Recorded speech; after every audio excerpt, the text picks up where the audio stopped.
একটানা 8 বারের পর আমার অবস্থা, চোখ আমার বন্ধ হয়ে যাচ্ছে। আসসালামু আলাইকুম। আজকে আমার কাজ হলো আলু খেতে স্প্রে করা।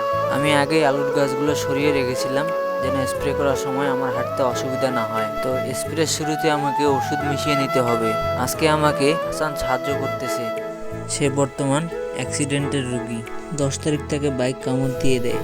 আজকে আমাকে মোট 12 জারকিন স্প্রে করতে হবে, আর প্রতি জারকিনে 2 মগ করে ওষুধ দিতে হবে।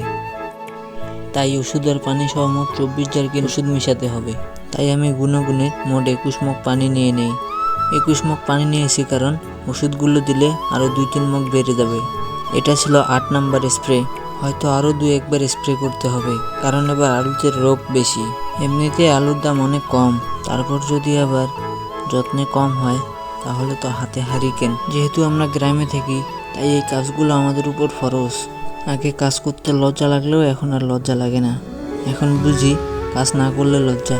বাঁচতে হলে কাজ করতেই হবে, হোক সেটা চাকরি, ব্যবসা বা কৃষিকাজ। আমি আজকে শুরু করেছি, তোমাকে কালকে শুরু করতেই হবে।